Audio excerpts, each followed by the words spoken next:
So I'm re-listening to an audiobook that I love.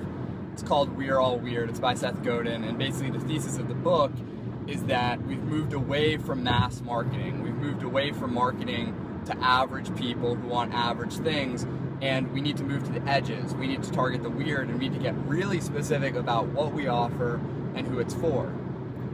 Now, most of us have heard this, and we understand logically that the more niche we get, the more people will attract that are a good fit. So it's made me wonder, why don't most people do it? And the truth is, most of us are scared of rejection. Most of us are afraid that if we put a stake in the ground, we know that we're going to lose some people's approval. And that approval is so important that we're not willing to be decisive about anything. And that's really unattractive. That's really unattractive, because the most attractive thing you could ever do is say, here's who it's for, here's who it's not for, and if you're one of the people it's for, great, I'm ready to help you. And if it's not for you, that's fine. I really don't care. That's okay. And most people are so afraid to do that, but here's what you got to realize. Making things that were vanilla, or having marketing messages that were vanilla, in the past that actually worked.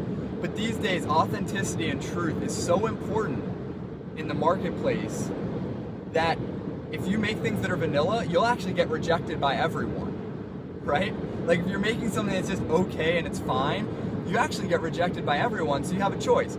Either you don't put a stake in the ground around who you are and who you're here to serve, and you get rejected by everyone, or you say, here's who it's for, and you go to the edges and you be really polarizing with your content and with your marketing messages and your coaching or consulting or whatever you offer. And some people say, okay, it's not for me, this doesn't resonate. But then the other people are raving fans. I got a letter in the mail from one of my clients, Jeff. You may have seen it, I posted it on Facebook. And it's just an unbelievable letter. And one reason is because Jeff is just an unbelievable guy. And the other reason is because I'm really clear about who I want to work with, and that means that the people who end up with me typically are really, really good fits, and then they speak well of my work. So what you don't realize is not only is being polarizing and being niche more effective, but it's also more enjoyable when you actually get into the work, right? Or when the people buy your product or they invest in your service, you end up having people who will rave about your work, they'll do the things that you recommend that they do, they'll just be better clients overall.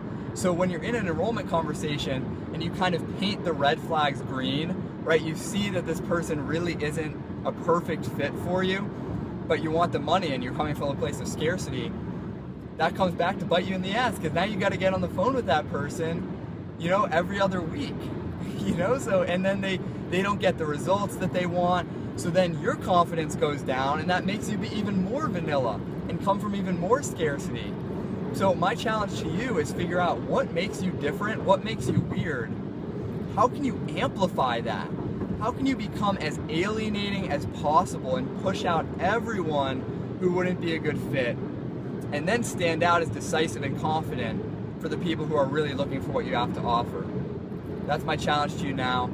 I'm leaving to Cornell, I'm on the road, I'm going to see my family and watch some wrestling, but please leave me any questions that you have so I can keep doing those videos, I can keep having prompts. Alright, I love you all, have a great weekend, take care, bye.